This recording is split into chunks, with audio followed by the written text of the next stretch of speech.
ମୁଁ ପ୍ରଥମେ ଭାବିଥିଲି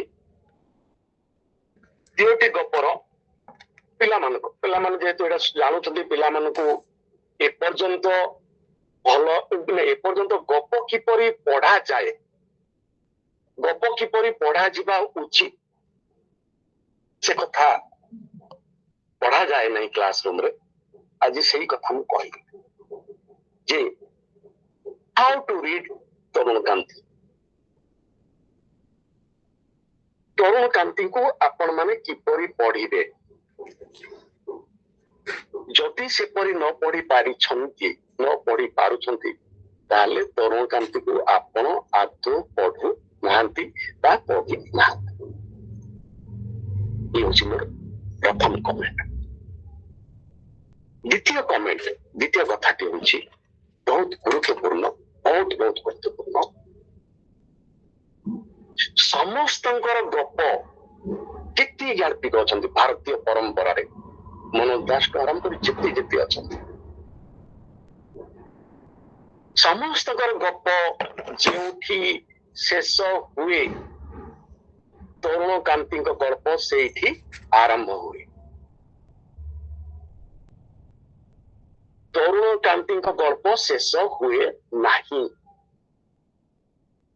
ଯେଉଁଠି ଶେଷ କରନ୍ତି ସେଇଠୁ ଗଳ୍ପଟି ପ୍ରକୃତ ଭାବରେ ଆରମ୍ଭ ହୁଏ। ପ୍ରକୃତ ଭାବରେ ସେ ବେଶୀ ଏକବାର ଚର୍ଚ୍ଚିତ ଗଳ୍ପ ଗୁଡିକ ତାର ଉଦାହରଣ ନେବି, ସେଇ ରେବତୀକୁ ନେବି। ଆଉ ଗୋଟେ କଣ ସେ ଗଳ୍ପ, ମୁଁ ତରୁଣ ସାର୍ଙ୍କ ସାଙ୍ଗରେ ସେ ଗଳ୍ପ ସମ୍ପର୍କରେ ମୁଁ ଆଲୋଚନା ବି କରିଥିଲି। ମାନେ ମୁଁ ବାଧ୍ୟ ହେଲି, ମୁଁ ପ୍ରାୟତଃ ଟିକେ ହୁଏନି ଯେ ଗୋଟେ କର୍ପୋରେଟକୁ ନିଏନି, ଟିକେ ରହିକି କାମ କରେ, କିନ୍ତୁ ମୁଁ ସେ ଗପ ସମ୍ପର୍କରେ ବାଧ୍ୟ ହେଇ ମୁଁ ଆଲୋଚନା କରିଥିଲି ଏବଂ ସେଇଟା ଗୋଟେ ବଡ ଜାଗାରେ ମୁଁ ସେ ଗପଟାକୁ କୋଟ କରିଥିଲି, ଅମରହ। ଏବଂ ତା ସହିତ ମୁଁ ଆଉ ଦୁଇଟି ଗଳ୍ପ ଯୋଡୁଛି ଆଜିର ଟେକ୍ସଚୁଆଲ କ୍ରିଟିସିଜିମରେ। ଗୋଟେ ଭାସ୍ୱତୀ, ଆଉ ଗୋଟେ ହଉଛି ତୁମେ ଯାହା ଦେଖିନାହ ଆଜି ରାତିର ଗଳ୍ପରେ, ଆଜି ରାତି ଗଳ୍ପ ସଂକଳନରେ ତୁମେ ଯାହା ଦେଖିନାହ। ପ୍ରଥମ କଥାଟି ହେଲା ଯେ ଶେଷ ହୟଲନା ଶେଷ, ତାଙ୍କର ଗଳ୍ପ ସରେ ନାହିଁ, ଉଖାଡ଼ି ଦିଏ, ସମ୍ବେଦନଶୀଳତାକୁ ପୁରା ଉଖାଡ଼ିଦବ। ଠିକ ଅଛି, ସେଇଟା ଗୋଟେ ବଡ କଥା ଭାଇ କହିଲେ କୃଷ୍ଣ। ପ୍ରେମ ଅଛି ବି, ପ୍ରେମ ନାହିଁ ବି। ପ୍ରେମର ଏମିତି ରୂପାୟନ,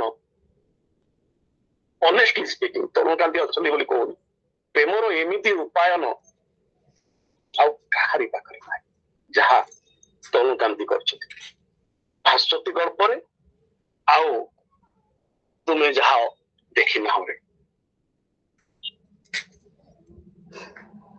ଏବଂ ମାଇ ଗଡ୍, ଏବେ ମୁଁ ସେଟା କୋରିଲେଟ କରୁଛି, ଦି ଜଣ ଯାକ ଡେଥ୍ ବେଡରେ ଅଛନ୍ତି। ଭାସ୍ୱତୀ ଡେଥ୍ ବେଡରେ ଅଛି, ଆଉ ତୁମେ ଯାହା ଦେଖିନାହରେ ବି ସେ ଡେଥ୍ ବେଡରେ ଅଛି।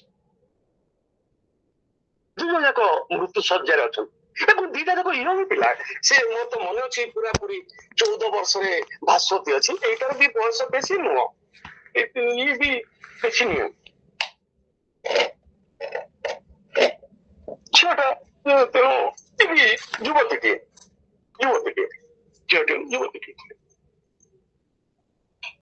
ପ୍ରେମ ଦୁଃଖିତ ଯେ ମୃତ୍ୟୁକୁ କେମିତି ଅତିକ୍ରମ କରାଯାଇପାରେ।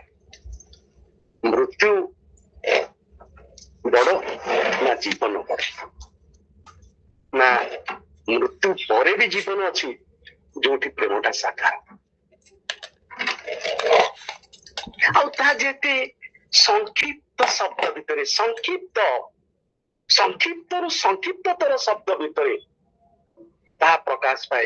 ଏ କବିତା ତ ବହୁତ ପ୍ରଲମ୍ବିତ ହେଇଛି, ପ୍ରେମ ଗାଥା, ରୋମାଣ୍ଟିକ ଚିନ୍ତନା କବିତାରେ ବହୁ ପ୍ରଲମ୍ବିତ, ଏଥିରେ ବହୁ ସଂକୁଚିତ ଅତି ସୀମିତ ଶବ୍ଦ ଭିତରେ ଯେଉଁ ଅର୍ଥ ଚେତନା ସୃଷ୍ଟି କରିଛନ୍ତି ତାହା ହିଁ ତାଙ୍କର ମହାନତା, ତାହା ହିଁ ଜଣେ ସଚ୍ଚୋଟ ଶିଳ୍ପୀ ପଣିଆର ପରିଚୟ। କେମିତି ଏକଦା ନାଣି ନଉ ନାହିଁ, ଜଣେ ବିଶିଷ୍ଟ ଶିଳ୍ପୀ ଜଣେ ଶିଳ୍ପୀଙ୍କ ଘରକୁ ଆସିଲେ, ଗାରଟିଏ ଟାଣି ଦେଇକି ପଳେଇଗଲେ। ସେ ଶିଳ୍ପୀ ନଥିଲେ, କେବଳ ଗାରଟିଏ ଟାଣି ଦେଇକି ଚାଲିଗଲେ। ସିଏ ଆସିଲେ, ଯିଏ ଘରର ଶିଳ୍ପୀ ସିଏ ଆସିଲେ ଏବଂ ସେଇ ଗାର ଉପରେ ଇଏ ବି ଆଉ ଗୋଟିଏ ଗାର ଟାଣିଗଲେ। କେତେ ସୂକ୍ଷ୍ମତର ସେ ଗାର ଗୁଡିକ ହୋଇଥିବ, ସେହିପରି ଅତି ସୂକ୍ଷ୍ମତର ଚିନ୍ତନକୁ ତଦୁର୍ଦ୍ଧ, ତାଠାରୁ ଉର୍ଦ୍ଧ୍ୱ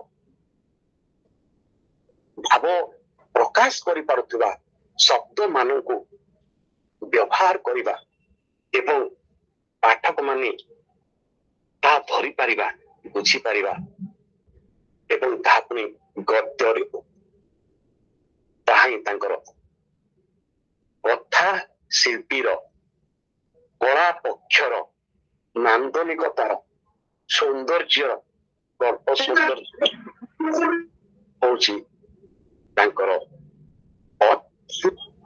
ପରିପ୍ରକାଶ। ସେଥିପାଇଁ ମୁଁ କହୁଥିଲି ଯେ ସିଏ ମ୍ୟାଜିକ ଧରିକି ଜନ୍ମ ହେଇଥାଏ। ଏବେ ଆସନ୍ତୁ 4ଟି ଗଳ୍ପ, 16 ମିନିଟ ଗଲାଣି, ମୁଁ ଆଉ 16 ମିନିଟରେ କହିବି କଣ ହେଇଛି। ଅବରହ ଗଳ୍ପଟି ପ୍ରତ୍ୟେକ ଖାଲି ମାନେ ଆପଣ ଯଦି ଧାଡିକି କରିଦେବି ଆପଣ ସେଠି ବୁଝିଯିବେ ଯେ ଗଳ୍ପଟି କେମିତି ସିମ୍ବଲିକ, କେତେ ଚମତ୍କାର ଭାବରେ ସେ କୁହନ୍ତି। ଗୋଟେ ଧାଡି ଆରମ୍ଭଟା ହିଁ କହିଲି, ଦିଟା ଯାକ ଖାଲି ଆରମ୍ଭ କହିଦଉଛି।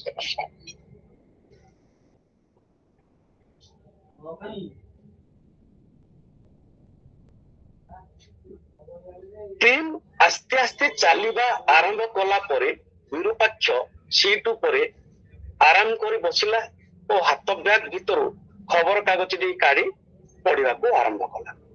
ଦେଖନ୍ତୁ ପୁରାପୁରି ଆପଣଙ୍କୁ ସେ ନେଇଗଲେ। ଟ୍ରେନଟେ ଆରମ୍ଭ ହଉଛି ଏବଂ ବିରୁପାକ୍ଷ ଦଉଛି ଏବଂ ସେ ସଙ୍ଗେ ସଙ୍ଗେ ଖବର କାଗଜ ପଢିବା ପାଇଁ ଆରମ୍ଭ କରୁଛି। ପରବର୍ତ୍ତୀ କଣ, ଝରକା ଦେଇ ଏଥର ଟିକେ ଟିକେ ପବନ ଭିତରକୁ ଆସିଲା।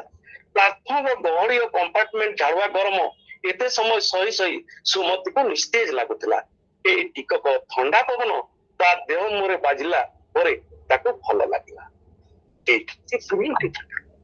ଆପଣ ଯେତେବେଳେ ଗଳ୍ପଟି ଶେଷ ହେଇଯିବ ସେତେବେଳେ ବୁଝିବେ ଏ 3ଟି ଧାଡିର ମର୍ଯ୍ୟାଦା। ଏଇ ଯୋଉ ଥଣ୍ଡା ପବନ ହାବୁକାଏ ଆସିଲା ଆଉ ତାକୁ ଭଲ ଲାଗୁଥିଲା, ଏପର୍ଯ୍ୟନ୍ତ ସେ ନିସ୍ତେଜ ଥିଲା।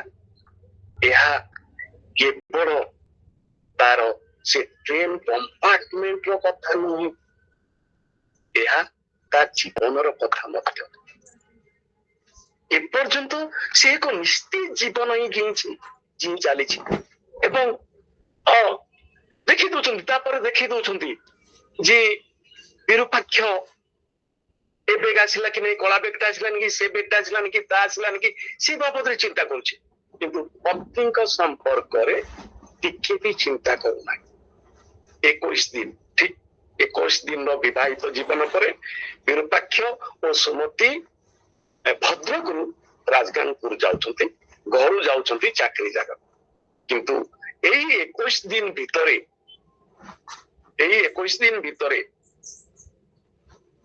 ମାନେ କ୍ଷମା କରିବେ ଦର୍ଶକ ବନ୍ଧୁ, ମୁଁ ଗୋଟେ ଶବ୍ଦ ବ୍ୟବହାର କରିବା ପାଇଁ ଚାହୁଁଛି ଯାହା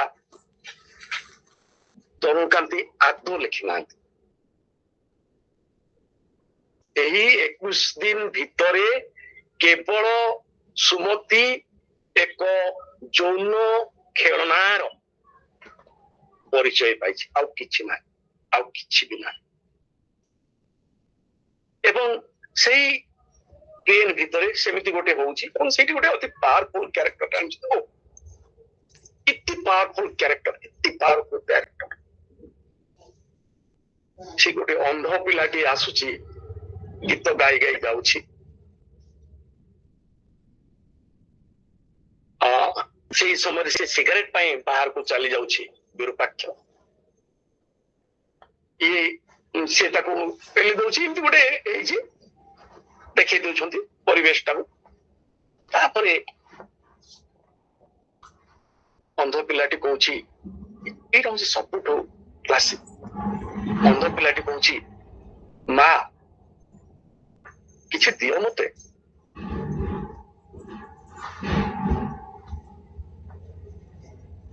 सुमति अति संवेदनशील ही पचारचंती